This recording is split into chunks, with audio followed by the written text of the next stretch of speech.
Welcome student. BSc part third, जिसमें particle चल रहा था, motion of A particle inside a smooth vertical circle और स्फीयर।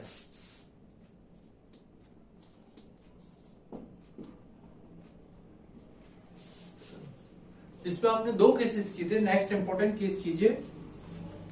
अगर केवल केस आता है तो अपन केस का अध्ययन करेंगे, दोनों समीकरण को डायरेक्ट लिख देंगे, ठीक है, क्योंकि आर्टिकल थोड़ा सा नहीं। नेक्स्ट केस थर्ड लीजिए। केस थर्ड दिया हुआ है, चाप बीडी, चाप बीडी इज इक्वल टू 3 चाप थ्राइस चाप पीबी। ये ध्यान रखना है, उसका 3 गुना होगा। चाप बीडी इज इक्वल टू दे रखा है 3 चाप पीबी। ये बीडी का मान दे रखा है, ये और पीबी। तो इसको कैसे करेंगे? बीडी के सामने का कोण निकालेंगे। मान लो इसको 5 मान लेते हैं, तो इसका यदि ये एंगल आप 5 मान लेते हैं तो 5 बराबर एक तरह से 3 अल्फा प्रूव करना है। ये 5 हो गया तो ये एंगल क्या हो गया? 5 माइनस 5।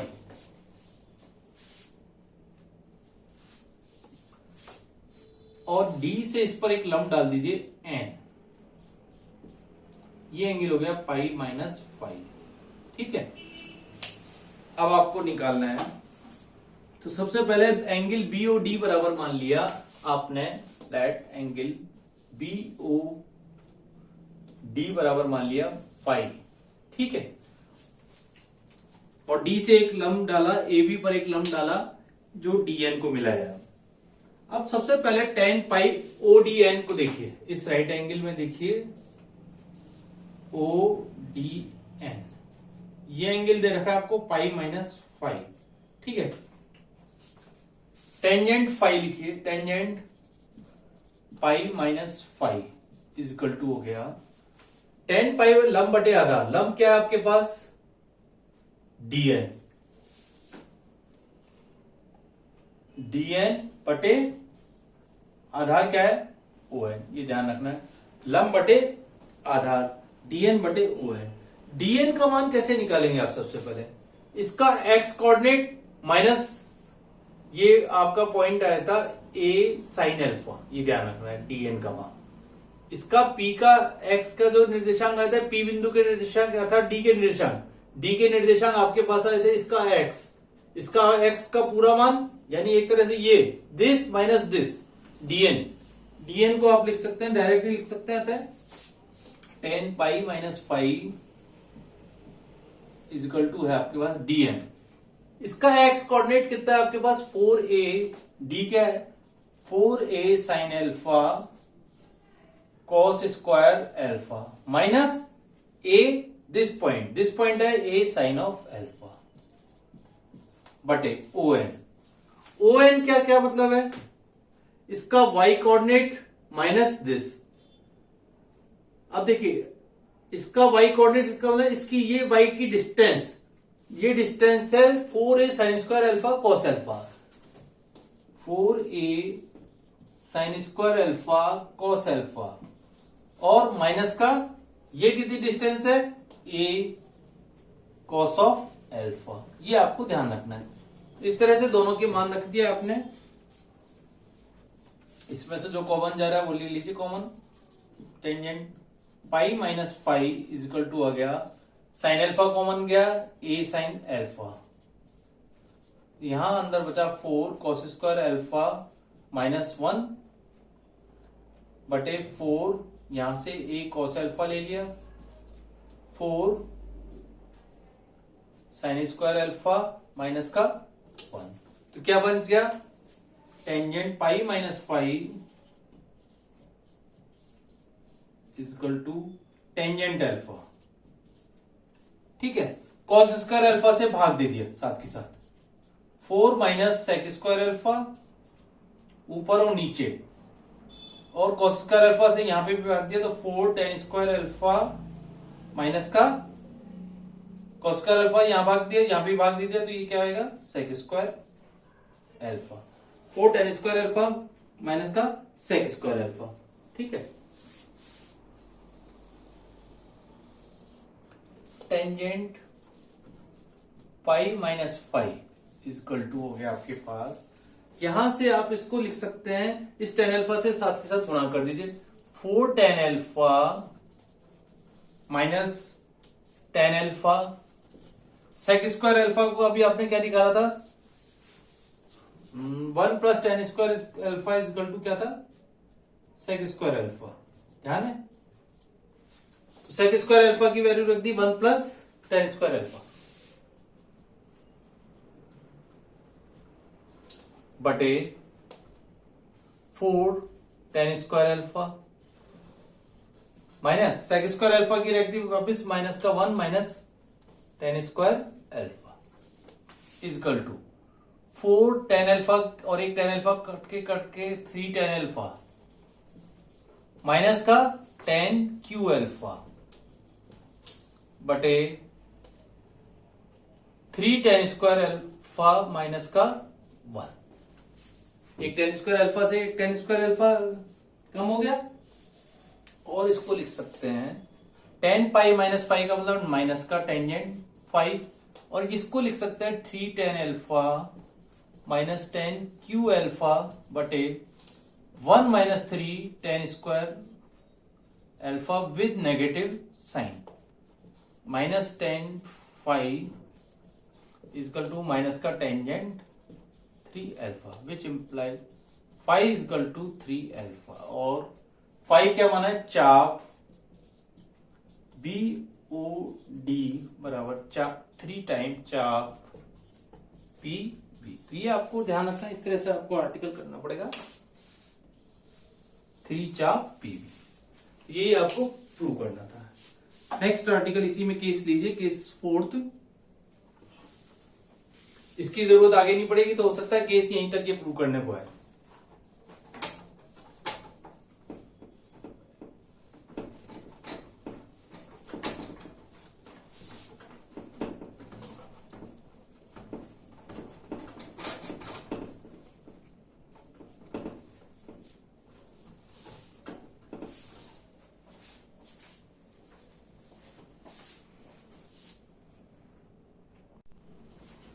नेक्स्ट केस लीजिए इसी में, महत्तम ऊंचाई जहां तक कण पहुंचता है, केस 4।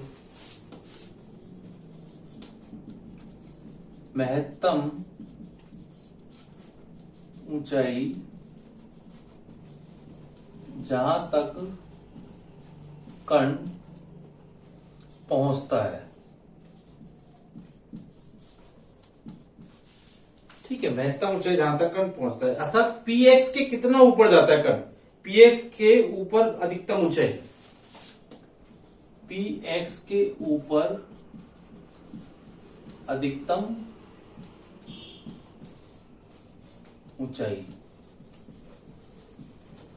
इजगल टू, इसका भी फार्मूला आपको ध्यान रखना है, प्रोजेक्टाइल से निकालना है वाले चैप्टर से, v square sine square alpha upon 2g।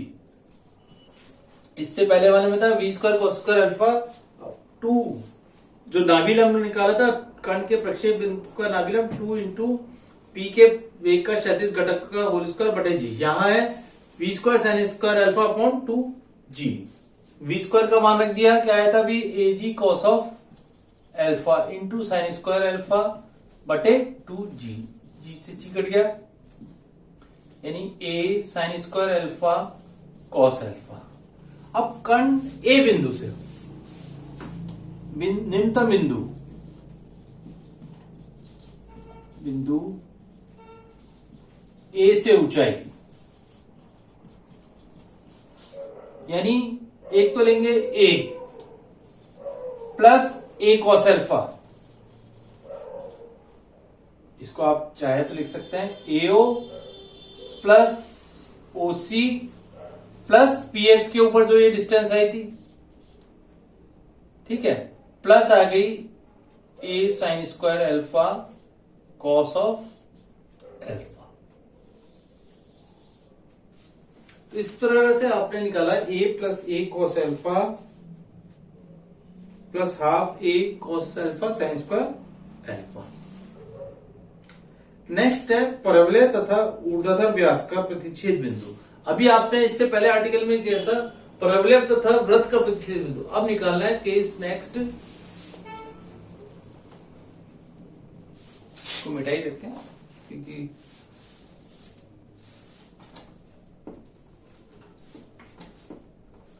ऊपर का मिटा नहीं सकते क्योंकि आपको बार बार इक्वेशन की जरूरत पड़ रही है, इसलिए नेक्स्ट केस लिखिए।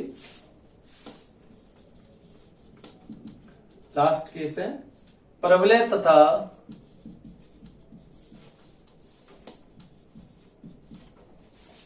ऊर्ध्वाधर व्यास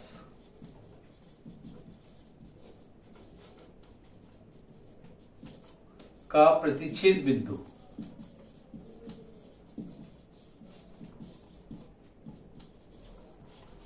अब आपको परवलय तथा ऊर्ध्वाधर व्यास का प्रतिच्छेद बिंदु, ऊर्ध्वाधर व्यास ये है और परवलय आपका ये है, तो इसका प्रतिच्छेद बिंदु कौन सा दिख रहा है? जैसे इसको नाम देते हैं अपन टी बिंदु, रेड पेन से दे दिया इसका टी बिंदु। टी बिंदु के एक तरह से आपको निकालना है प्रतिच्छेद बिंदु के निर्देशांक निकालने, ठीक है। तो सबसे पहले आप क्या करेंगे, इस रेखा का समीकरण लिख लीजिए। इस रेखा का समीकरण का मतलब ये कोऑर्डिनेट कितना है, ये था a cos अल्फा और ये था a sin ऑफ अल्फा। तो आपने लिख लिया रेखा का समीकरण। ऊर्ध्वाधर व्यास AB का px तथा py के सापेक्ष आपको एक तरह से, जैसे आपको डिस्टेंस आपको निकालते थे, ये डिस्टेंस यदि निकाल लिया आपने तो इस रेखा का समीकरण, जैसे मान लीजिए एक्स वाई कोऑर्डिनेट में आए वापिस से, ये डिस्टेंस 3 हुई, तो इस रेखा का समीकरण क्या होता था, वाई अक्ष के समांतर कोई भी रेखा होगी x बराबर 3, ठीक है, ये डिस्टेंस। इसी प्रकार इस डिस्टेंस को निकाला, ये डिस्टेंस थी a sin अल्फा, तो ए बी रेखा का समीकरण। अतः px तथा py के सापेक्ष व्यास का समीकरण, जब भी उसका प्रतिच्छेद बिंदु निकलेगा, व्यास का समीकरण यानी अर्थात x बराबर था a sin ऑफ अल्फा, जो डिस्टेंस थी वो इसका समीकरण बन जाता है x बराबर a sin अल्फा। ये किस में रख दें, समीकरण 4 में, समीकरण 4 में मान रखने पर